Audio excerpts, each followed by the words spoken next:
உலகெங்கிலும் உள்ள mister ladies நேயர்களுக்கு வணக்கம். வயது முதிர்ந்த பெண்களோட உறவு கொள்றதுனால ஆண்களுக்கு பெரிய தீமை இருக்கு, ஆண்மை குறைவு வரும், ஏராளமான பிரச்சனைகள் வரும் அப்படின்னு பயமுறுத்துறது பார்க்கணும் போலி மருத்துவர்கள் எல்லாம். ஆனால் உண்மையில் அப்படியெல்லாம் எதுவும் இல்லை. ஒன்றுக்கு மேற்பட்ட பல பெண்களோடு நீங்கள் உறவு கொள்ளும்போது பால்வினை நோய்கள் வர்றதுக்கான வாய்ப்புகள் பல மடங்கு அதிகரிக்கும். எத்தனை பார்ட்னர் அதிகரிக்கிறாங்களோ அதுக்கேற்ற மாதிரி நோய் வரக்கூடிய வாய்ப்புகள் அதிகரிக்கும். நம்பர் 1. நம்பர் 2, தேவையற்ற கர்ப்பம், இந்த மாதிரியான பிரச்சனைகள் வரலாம். வேற நம்ம உடல்ல இருந்து சத்து குறைந்து போய் பெண்களுக்கு போயிடும், அதனால நம்ம உடல் இழைச்சிரும், அப்படியெல்லாம் ஒன்றும் இல்லை. விந்துல சத்து ரொம்ப ரொம்ப குறைவாக இருக்கு. ஒரு 15 கேலோரி தான் இருக்கு. நீங்கள் ஒரு 10 அடி தூரம் நடந்தால் எவ்வளோ கேலோரி செலவாகுமோ அந்த அளவுக்கு தான் அதில் இருக்குது. அதனால் அதில் கொஞ்சம் கால்சியம், கொஞ்சம் விட்டமின்ஸ் எல்லாம் இருக்குது. அதில் ஒன்றும் பெரிய அளவுக்கு சத்துக்கள் இல்லை. விந்து எதுக்காகனா நம்ம உடல்ல இருந்து நம்மளுடைய ஜெனட்டிக் கண்டென்ட்டை வெளியே கொண்டு போய் இனத்தை பரப்புறது தான் அதனுடைய நோக்கம். அதனால் வயது முதிர்ந்த பெண்களோட செக்ஸ் வச்சுக்கிறதுனால உடல் இழைச்சிரும், நமக்கு ஆண்மை குறை வந்துடும், ஏதாவது தீமை அப்படின்றது உண்மை அல்ல. பெண்களுக்கு நன்மையா அப்படியும் ஒன்றும் இல்லை. இது சாதாரண உறவு தான். வயது அதிகம் கம்மின்றதெல்லாம் முக்கியமான விஷயங்களே அல்ல. அதனால் வயது அதிகம், வயது அதிகமான ஆண்கள், வயது குறைவான பெண்கள், இன்னைக்கு பேப்பரில் கூட வந்திருக்கு. ஒரு 70 வயது 60 வயதான தாத்தா ஒரு 18 வயது இளம் பெண்ணை திருமணம் பண்ணார், அவர் வசதியானவர், அதனால் இப்படியெல்லாம் பண்ணாருன்னு செய்திகள் வந்துக்கிட்டு இருக்கு. இது ரெகுலராக பார்க்க முடியும். அது அரபு நாடுகள், பல நாடுகளில் 3ஆம் தரம் 4ஆம் தரமாக கூட இப்படி பண்ணிக்கிட்டு இருப்பாங்க. தமிழ்நாட்டிலையும் இந்த மாதிரி முன்னால் நடந்தது, இப்போ நடக்கிறது இல்லை.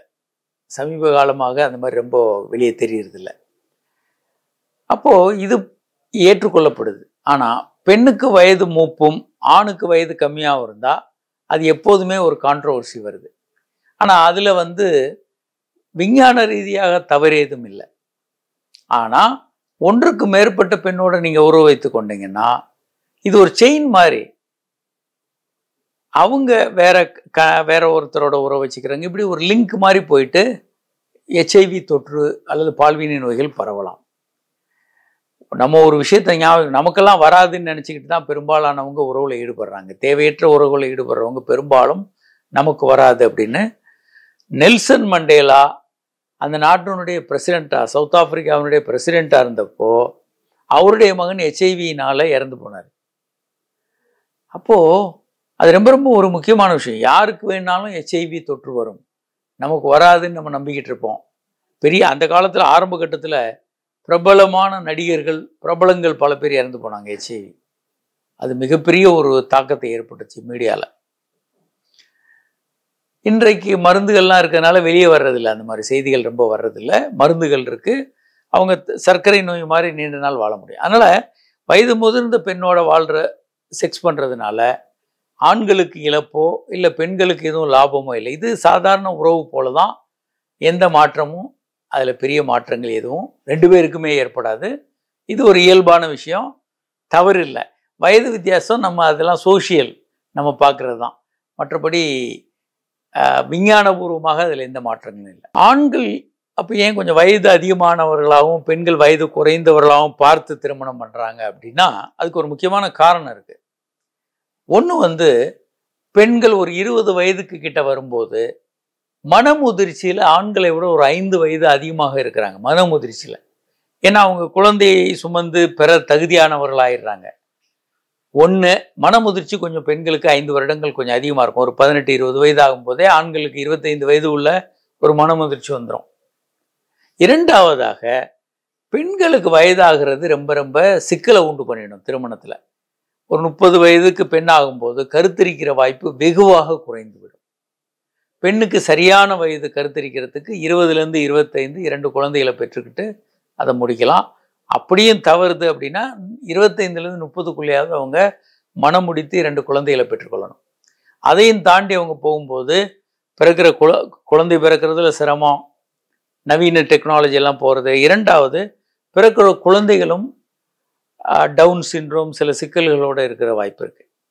சரி, இதை தவிர உறவு கொள்றதுனால அந்த சக்தி பெண்களுக்கு போயிடுது, வாய்வழி உறவு ஒரு பெண் வச்சுக்கிட்டா ஆணுக்கான சக்தி பெண்ணுக்கு போயிடுது அப்படின்ற ஒரு தவறான நம்பிக்கை இருக்கு. அப்படி எதுவுமே இல்லைன்றதான் உண்மை. இதுல வந்து சக்தி எதுவும் டிரான்ஸ்மிட் ஆகுறது இல்லை. அது ஒரு அளவுக்கு உடலுறவு இன்பம் அப்படின்ற முறை தான். செக்ஸில் வந்து தம்பதிகளாக இருக்கிறவர்கள் எந்த விதமான செக்ஸையும் அனுபவிக்கலாம். வாய்வழி உறவு, அதே மாதிரி இயல்பான உறவு, ஏனல் செக்ஸ், இதெல்லாம் செய்யலாம். இன்னும் கூட அதை பற்றிய விழிப்புணர்வு ரொம்ப குறைவாக இருக்கிறத பார்க்குறோம்.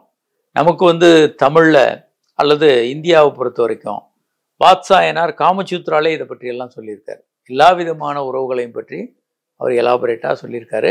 அதனால் இது இந்தியாவுக்கு ஒரு புதிய விஷயம் அல்ல. ஆனாலும் கூட இன்னும் இதை பற்றிய தவறான பல்வேறு நம்பிக்கைகள் போயிட்டு இருக்கு. ஏனல் செக்ஸ் தப்பு, வாய்வழி உறவுனால சக்தி இழந்துருவாங்க, அது நல்லதில்லை, இப்படியெல்லாம் இருக்கு. உங்கள் 2 பேருக்கும் தம்பதிகளுக்கு அது பிடிச்சிருக்கு அப்படின்னா அவர்கள் ஈடுபடலாம். அது நல்லதும் கூட. ஏன்னா ஒரு வெரைட்டி இருக்கும். 550 முறைகளில் செக்ஸ் பண்ண முடியும் பொசிஷனில். வாய்வழி உறவு, பல்வேறு உறவுகளும் ஈடுபடும் போது செக்ஸ் உங்களுக்கு ஒரு வெரைட்டியாக டிஃப்ரெண்ட்டாக இருக்கும். அப்படி இல்லைன்னா ஒரு வருடத்தில் செக்ஸ் வந்து உங்களுக்கு டல்லாக, ஒரு ரொட்டீனாக பல் தேய்க்கிற மாதிரி ஒரு டல்லான விஷயமாயிடும். அப்போ நீங்கள் செக்ஸில் த்ரில் எக்ஸைட்டேஷனுக்காக திருமண உறவுக்கு வெளியே வந்து செக்ஸை தேட ஆரம்பிச்சிருவாங்க. நீங்கள் ஆளை மாற்றுறதுக்கு பதிலாக பொசிஷனை மாற்றலாம், செக்ஸ் பண்ணுற முறைகளை மாற்றலாம். நீங்கள் இந்த மாதிரி நிகழ்ச்சியில் பார்க்குறவர்கள் வந்து நம்ம நிறைய விஷயங்கள் சொல்கிறோம், அதெல்லாம் கற்றுக்கொண்டு அதை செய்யலாம் இந்த நிகழ்ச்சிகளில் பார்க்குறவங்க. அதே மாதிரி படிக்கிறீங்க புத்தகங்களில் புது புது உத்திகள் சொல்கிறாங்க. எப்படி புது புது சமையல் குறிப்புகளை பார்த்து சமையல் செய்து சாப்பிட்றோமோ அது மாதிரி இந்த மாதிரி உத்திகள் ப்ரோக்ராம்ஸில் பார்க்குறோம், டிவிலையோ சேனல்களையோ பார்க்கும்போது அதை நம்ம எக்ஸ்பெரிமெண்டலாக செஞ்சு பார்க்கலாம். அது ஒரு த்ரில் அண்ட் எக்ஸைட்டேஷனை அவங்க திருமண வாழ்வில் கூட்டும். திருமணத்திற்கு வெளியே ஒரு உறவுக்கு அவங்க போக வேண்டியதில்லை.